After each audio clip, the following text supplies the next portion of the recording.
In this final section of Unit 6, we're going to look specifically at what you can do to mitigate the effects of transportation. So transportation and conservation.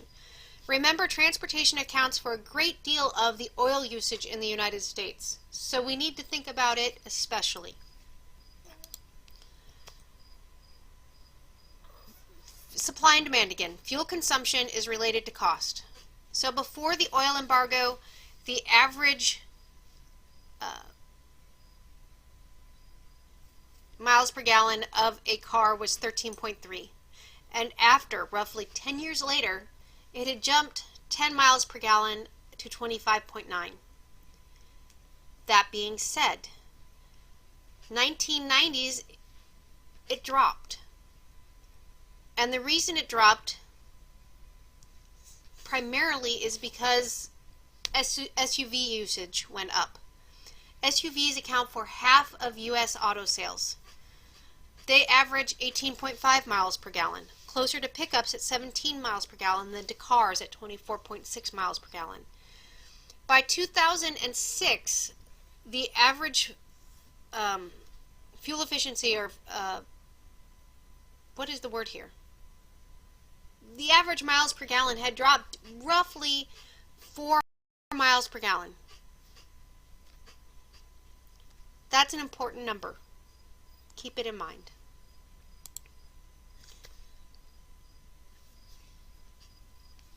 Transportation is a problem in the U.S. Unlike Europe, unlike Asia, we do not have a public transportation system that is nationwide. In cities, you do pretty well, but as soon as you want to go from city to city, you're really relying on private transportation in a great many ways. Automobiles and light trucks, including SUVs, make up 40% of U.S. oil consumption and 20% of the carbon dioxide emissions. If we could improve fuel efficiency of the U.S. passenger fleet by 3 miles per gallon, so basically, remember those 4 miles per gallon we dropped when we started using SUVs? If we could take them back out of the picture and increase the fuel efficiency by 3 miles per gallon, we would save 25 million in fuel and reduce CO2 emissions by 140 million tons per year. Not trivial savings. So here's a little bit of history. This is a 1959 Edsel by Ford. It got 7 to 10 miles per gallon. And let's think about Shepherd Campus really quick. What is the best way to get around? It's not going to be surprising that the cheapest, healthiest, environmentally lowest impact is walking. If you have to go less than 2 miles, take a bike. Think about it this way. It takes longer to drive your car and find a parking spot and then walk to your building than it does to ride your bike over, park it in front of the building, and enter. If you can, use the Pantran or carpool. And think about limiting your trips. If you don't have to go, don't. And don't sit in your car with the engine idling. I hate looking out at the student lot behind the science building and seeing everybody just sitting and waiting for a parking spot. The amount of time you sit and wait for a parking spot, you could have parked across on West Campus and walked back and not wasted the energy, wasted your time. Okay, so you have to drive a car. Now what? Well, think about getting a smart car. It gets 60 miles per gallon. It's very low. That should be pollution, not pollution. Very sorry. It's ideal for city driving and because it's small and has easy handling. If you want to go further, think about something like a hybrid, like a Toyota Prius.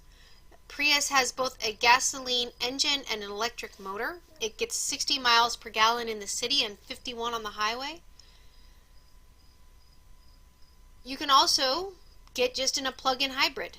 They recharge from an electric current, which you can use or get from a solar panel, photovoltaic panel during the day, and it's good for 40 miles. The gas equivalent cost for a plug-in hybrid is about 50 cents per gallon. You can even take and get an aftermarket kit for your Prius. Of course, you can just skip it all and buy an electric car.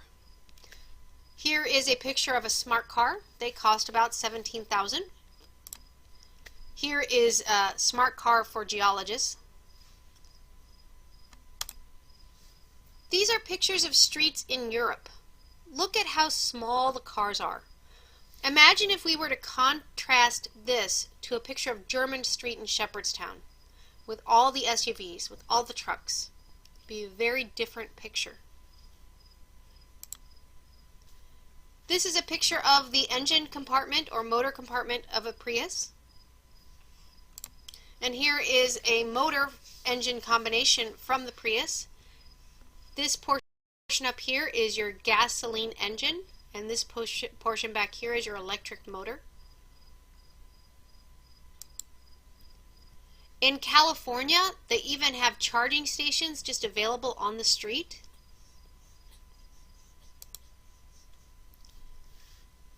You can get your own charging station for the all-electric Nissan Leaf for about $5,000. Or you can go to the Tesla, which is another electric car, but if you have to ask the price, you can't afford it. However, in March of 2014, they announced that you'd be able to purchase a Tesla Model S sedan. It has a 40 kilowatt hour battery with approximately 160 mile range for just under $60,000. Or as Tesla puts it, it's $50,000 after the federal tax rebate. If you want, you can get the performance model for an additional $20,000. It can go from 0 to 60 in 4.4 seconds. That $80,000 price is after the tax credit, by the way. Here is a hybrid bus. I'm assuming this one is in Asia somewhere, judging by the writing up on the front there. Here are some other electric or hybrid vehicles that are available. So let's recap. If you can, walk, ride a bike, use public transportation. That will help you conserve energy. Reduce your use of your car. Email, phone, mail, combined trips, carpool. If you have to drive, get a small efficient car and slow down. The reason that Jimmy Carter, when he was president, set this federal speed limit at 55 miles per hour is because cars get better fuel economy. Aha, there's the words, fuel economy, when you drive a little bit slower. If you can, use the stairs instead of elevators. They're healthier too. Insulate your house. Turn down your thermostats in winter, turn up your thermostats in summer. Turn off lights, turn off TVs, turn off computers. Don't let your faucet leak. Install water-saving faucets. Take shorter, cooler showers. Recycle, recycle, recycle, recycle, or compost. If you eat locally grown food or buy locally made goods, you're conserving energy because you're no longer having to pay for shipping that food or good to you. Buy long-lasting goods so that you reduce replacements.